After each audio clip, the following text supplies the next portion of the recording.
बिस्मिल्लाहिर्रहमानिर्रहीम।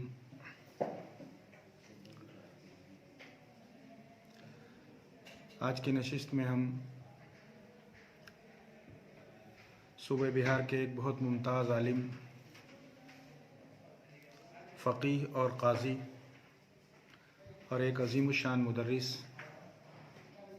जनाब क़ाज़ी अब्दुल जलील साहब की वफ़ात के बारे में गुफ्तगू करेंगे। अभी कल बिहार की राजधानी पटना में इत्तेफ़ाक़न उनकी वफ़ात का हादसा पेश आया, जिससे पूरी मिल्लत इस्लामिया में गम की एक लहर सी दौड़ गई। मौलाना क़ाज़ी अब्दुल जलील साहब कई हैसियतों से इस वक्त मिल्लत इस्लामिया हिंदिया के बहुत बाअज़मत उलमा में और बहुत ज़िम्मेदार अहले इल्म में शुमार किए जाते थे। उनकी सबसे पहली और बड़ी हैसियत ये थी कि इमारत शरिया बिहार के वो अब सबसे सीनियर काजी थे। हज़रत मौलाना मोहम्मद क़ासिम मुज़फ़्फ़रपुरी के इंतकाल के बाद उनका शुमार हिंदुस्तान के सबसे सीनियर काजियों में होता था और उन्होंने हक़्क़ियत के सिलसिले के जो मुक़दमात सुने, उनकी समाअत की और उनके फ़ैसले दिए, उन्होंने उनको बिल्कुल बेमिसाल बना दिया था।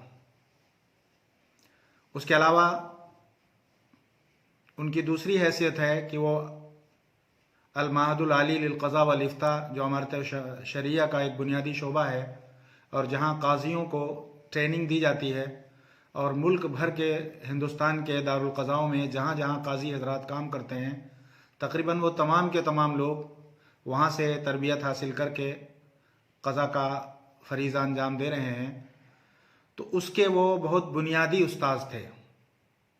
एक पूरी नस्ल को उन्होंने क़ज़ा की तरबियत दी। कितने लोगों को उन्होंने काजी बनाया, उसके गुर सिखाए और इस मैदान में बड़ी हिकमत के साथ और बड़ी जफाकशी के साथ अपने तजर्बात से अपने शागिर्दों को आगाह किया और पूरी एक नस्ल है जो उनसे इस्तिफ़ादा किए हुए है और मुल्क भर में फैली हुई है। काजी साहब इसके अलावा एक और हैसियत से भी उनका बड़ा तारुफ है। इस्लामी फ़िक़्ह एकेडमी जो हिंदुस्तान में फ़िक़्ह के मैदान में एक बड़ा अज़ीमुश्शान काम अंजाम दे रही है, उसके बेशुमार सेमिनार और खालिस इल्मी मौज़ूआत पर और बहुत तहक़ीक़ी मौज़ूआत पर और उनकी तसनीफ़ात और किताबें, हर एतबार से उन्होंने जो काम किया है उसमें तकरीबन इब्तिदाई से काजी साहब शरीक रहे और 2006 में उन्हें बाज़ाब्ता इस्लामी फ़िक़्ह एकेडमी का रुकन बना लिया, असासी रुकन बना लिया गया था। इस मैदान में भी उन्होंने बड़े कारनामे अंजाम दिए। वो फ़िक़्ह एकेडमी के सेमिनारों में शरीक होते थे और अपनी बहुत मुतवाज़िन राय, जो बहुत गहरी बसीरत पर मबनी होती थी, पेश करते थे और ज़्यादातर लोग उनकी राय का वज़न महसूस करते थे। तो इस लिहाज से इन तीनों इदारों को, इमारत शरिया के शोबे क़ज़ा को, अल-महदुल आली लिल इफ्ता वल क़ज़ा को और फ़िक़्ह इस्लामिक फ़िक़्ह एकेडमी को, तीनों शोबों को उनकी वफ़ात से बहुत शदीद नुकसान हुआ है। ऐसा नुकसान जिसकी तलाफ़ी बज़ाहिर कुछ नज़र नहीं आती।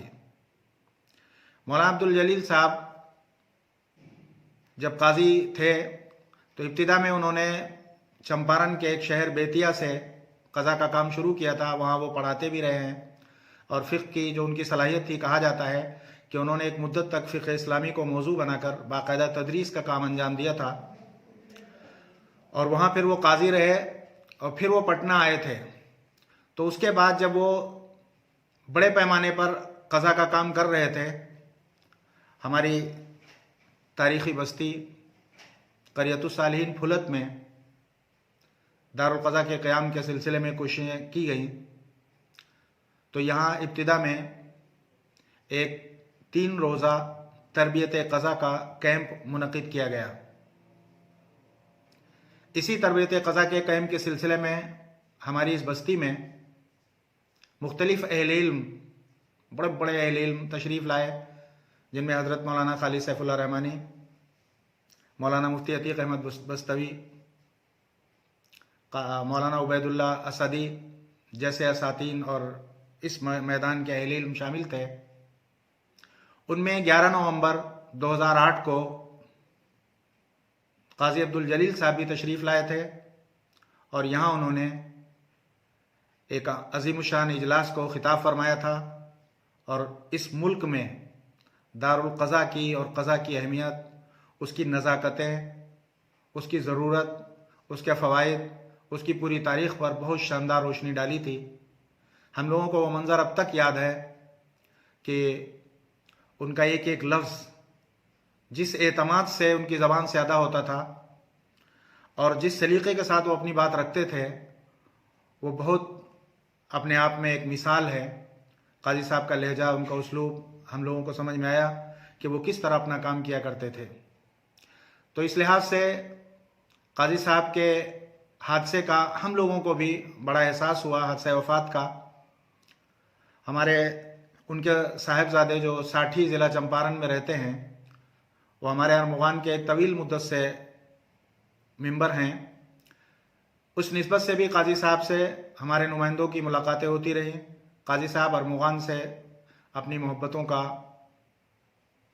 इजहार फरमाते रहते थे और आम तौर पे उसकी कारकर्दगी को और उसके मैदान अमल को सराहते रहते थे। उन्होंने इस सिलसिले में अपने बहुत से मुताल्लिकीन को भी अरमुगान का मेंबर बनने के लिए कहा और हम लोगों ने उनसे फ़ायदा उठाया। तो इस लिहाज से हमारे इस पूरे इदारे के लिए भी, मायनामा अरमुगान के लिए भी और हमारे दारुल क़ज़ा के लिए भी उनकी शख्सियत का चला जाना इस दुनिया से बहुत बड़ा हादसा है। दुनिया में जो लोग भी आए हैं उन्हें एक दिन जाना तो है ही, लेकिन कुछ शख्सियतें ऐसी होती हैं जो अचानक दुनिया से रुखसत होती हैं तो उनका बहुत शदीद धचका सा महसूस होता है, दिल पर बोझ होता है। काजी साहब बीमार भी नहीं थे, अल्लाह का शुक्र है बिल्कुल सही सलामत थे। उन्होंने दिन में अपनी ड्यूटी अंजाम दी थी और अचानक नमाज के लिए मगरिब के टाइम तशरीफ़ ले जा रहे थे और दिल का दौरा पड़ा और उन्होंने जान आफरीन के सुपुर्द कर दी। इन्ना लिल्लाहि व इन्ना इलैहि राजिऊन।